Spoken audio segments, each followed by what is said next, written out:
9 के rally ground में, जहां पर कांग्रेस ने रैली को संबोधित किया। रैली में सांसद दीपेंद्र सिंह हुड्डा, रणदीप सिंह सुरजेवाला, कांग्रेस प्रदेश अध्यक्ष अशोक तंवर पहुंचे, सीएलपी लीडर किरण चौधरी पहुंची। स्टेज पर हजारों लोग थे और मैदान भी लगभग 8 से 10 हजार लोगों के क्राउड से भरा हुआ था।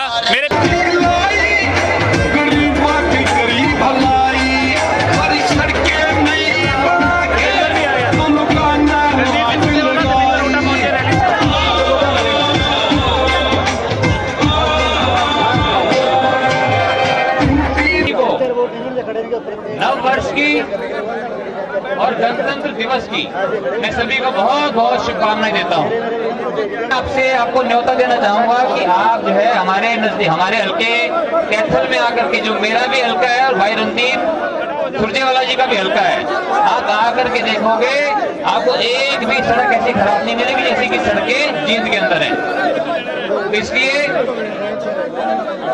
भाई रणदीप सुरजेवाला जी जो है ये विकास का प्रतीक है, 36 बिरादरी के नेता है, सबको एक साथ लेके चलने वाले हैं और राहुल गांधी जी के, प्रियंका गांधी जी के ये सच्चे सिपाही भी हैं।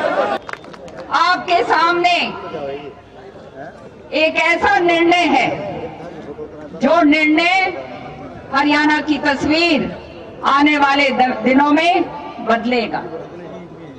चौधरी बंसीलाल जी कहा करते थे कि जींद की धरती एक ऐसी ऐतिहासिक धरती है जो परिवर्तन जो है शुरुआत होती है तो जींद की धरती से होता है। बीजेपी के पास केवल एक चीज रह गई और वो है जात पात का जहर।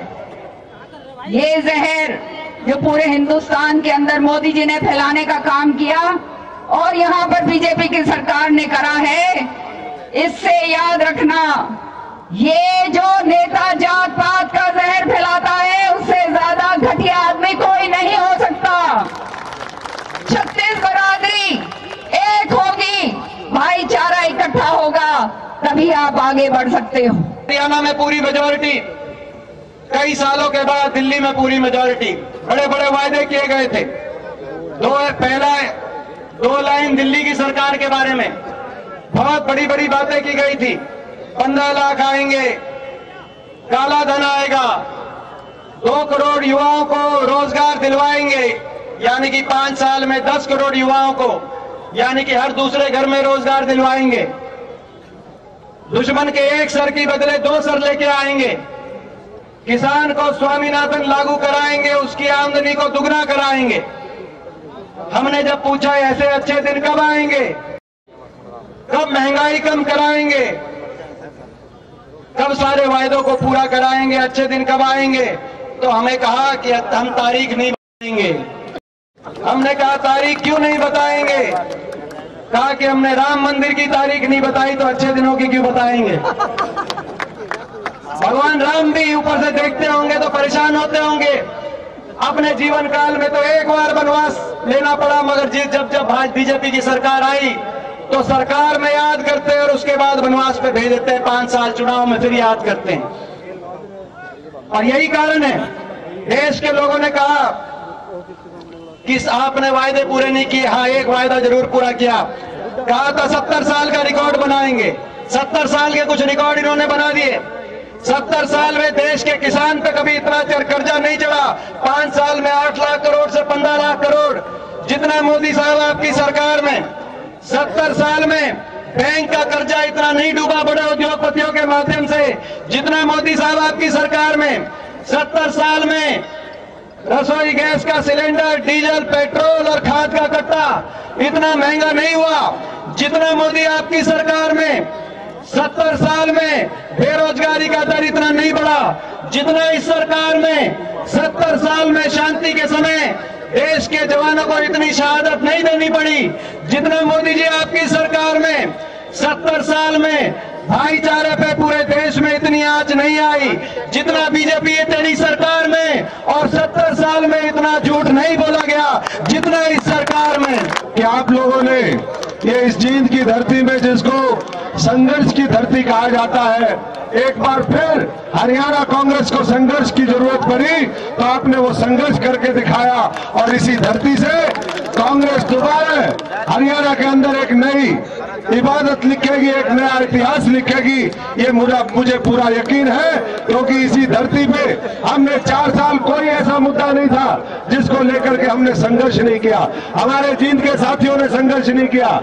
और इसीलिए मुझे पूरा यकीन है कि साथियों, आने वाली 28 तारीख को जब वोट पड़ेगी, जींद का एक एक मतदाता, 36 बिरादरी के साथी, हर वर्ग के साथी, जो चुनौती आज हमारे ऊपर आई है उसको स्वीकार करते हुए राहुल जी के हाथों को मजबूत करेंगे। और इस चुनाव का महत्व क्या है ये मुझे बताने की जरूरत नहीं। पिछले कई दिन से लगातार हम इस बात की चर्चा करते हैं कि साथियों, ये केवल विधायक बनाने का चुनाव नहीं है। अगर केवल विधायक बनाने का चुनाव होता तो भाई रणदीप सुरजेवाला जी को इस जींद के रण क्षेत्र में, इस युद्ध भूमि में नहीं उतारा जाता। ये चुनाव विधायक के आगे का चुनाव है। इस जींद की सत्ता में भागीदारी कैसे हो, महत्वपूर्ण भागीदारी कैसे हो, ये सत्ता का केंद्र कैसे बने।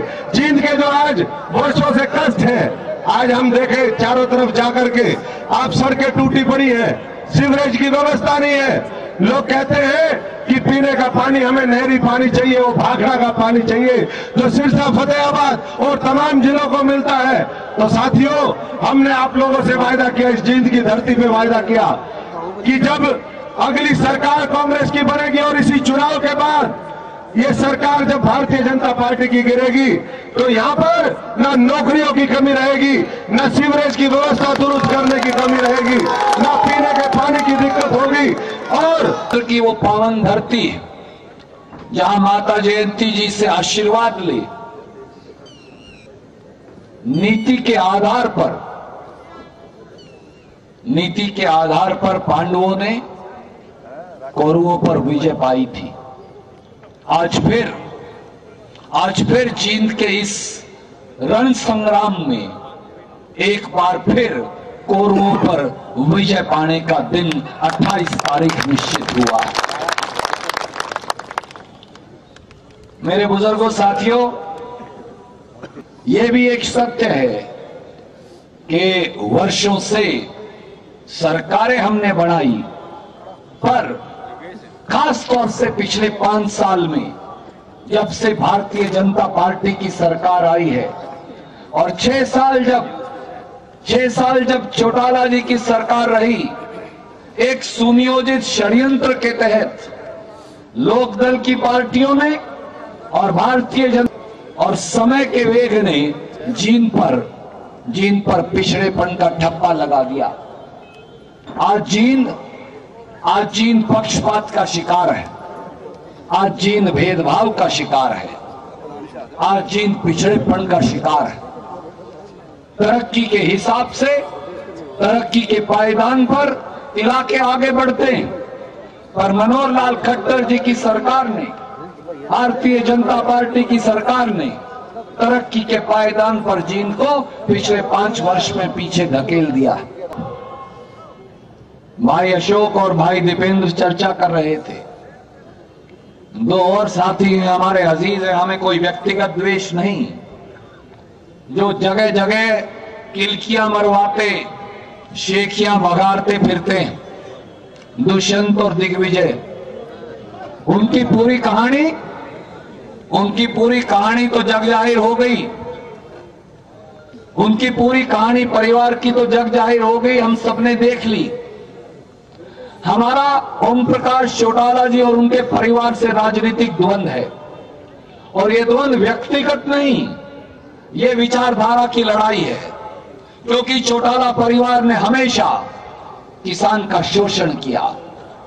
कंडेला में अजय सिंह चौटाला ने समझौता किया दिग्विजय के पिता ने, और फिर गोलियां चलवाई जिसमें 11 मरे और 350 के करीब हमारे किसान और गरीब और बैकवर्ड के भाई घायल हुए। इसलिए हमारा राजनीतिक द्वंद्व है। राजनीतिक द्वंद्व ये भी है कि वो व्यापारी की आवाज दबाते हैं, वो दलित की आवाज दबाते हैं। ये चौटाला परिवार से हमारा राजनीतिक द्वंद्व है। पर दुष्यंत और दिग्विजय ने क्या किया? उनकी जो चमड़ी है, जो कपड़ा वो पहनते हैं, जिस कार में वो चलते हैं, जिस कोठी में वो रहते हैं, जो पैसा वो इस्तेमाल करते हैं, जो ठाठ बाट और शान और शौकत से वो जिंदगी जीते, वो सब की सब उन्होंने कमाई नहीं। वो तो मुन्ना भाई LLB निकले, LLB कहते थे 12वीं पास निकले। वो सारी की सारी उनके बुजुर्ग, उनके दादा ओम प्रकाश चौटाला की दी हुई है। जो लोग, जिनके मेरे रणबांकरो, जिनके मालिकों सुन लीजिए, अगर दुष्यंत और दिग्विजय पहला कदम आज उन्होंने राजनीति में रखा है, जब पहला कदम जिस दिन रखा, जिस दादा की नाम और संपत्ति पर आप ऐश करते हो, उसी 86 साल के बीमार दादा को जो लोग अस्पताल से केजरीवाल के साथ षड्यंत्र कर तिहाड़ जेल रात में 11 बजे भिजवा सकते हैं, वो अपने साथ क्या करेंगे जरा सोच लीजिएगा। हमने ये भी देखा, उनकी दादी तो राजनीति में भी नहीं, बूढ़ी दादी मृत्युशैया पर अस्पताल में पड़ी और रो रो कर कह रही है, रो रो कर कहती है कि इस प्रकार के पोते दादी तो जीवी मरे पोतों के ऊपर। कह रहे थे शायद चौधरी बचन सिंह आर्य जी ने कहा, पंडित रघुवीर भारद्वाज जी ने कहा, दूसरे मेरे साथियों ने इस मन से कहा, दादी तो पोतों के ऊपर मरी जीव है। परंतु यहां हमने दुष्यंत और दिग्विजय की दादी को रोते और बिलखते और ये कहते देखा कि ऐसे पोते परमात्मा किसी के ना हो। यहां तक कह दिया, उनकी दादी ने यहां तक कह दिया कि मेरी अर्थी को कंधा मत देना और मरी हुई का मुंह ना देखना। मैं एक नौजवान जिसने जींद में जन्म लिया, जो आज भी संस्कृति और संस्कार को मानता हूं, मैं आपसे पूछता हूं, मेरे बड़े बुजुर्गों, मेरे इस इलाके के मालिकों, जिन्होंने अपने दादा और दादी को जिंदे जी मार दिया राजनीति के पहले कदम पर, वो अपने इलाके के साथ क्या करेंगे, ये जरा सोचने की आवश्यकता है, बताने की आवश्यकता है। और इसीलिए मैंने कहा था कि जींद को विधायक नहीं, सत्ता में हिस्सेदारी की जरूरत है। संघर्ष की धरती बहुत दिन हम रह गए, संघर्ष आपने बहुत कर लिया, ट्रैक्टर आपने बहुत तुड़वा लिए, रैलियां आपने बहुत कर ली, गोलियां आपने सरकारों के आगे बहुत खा ली, सरकारें आपने बहुत बदल ली, सरकारें आपने बहुत बढ़ा ली, पर इन नौजवानों के भविष्य को कब बदलोगे? हमारी माटी जिसके अंदर पूरा नहरी पानी मिलता नहीं, उसके भविष्य को कब बदलोगे?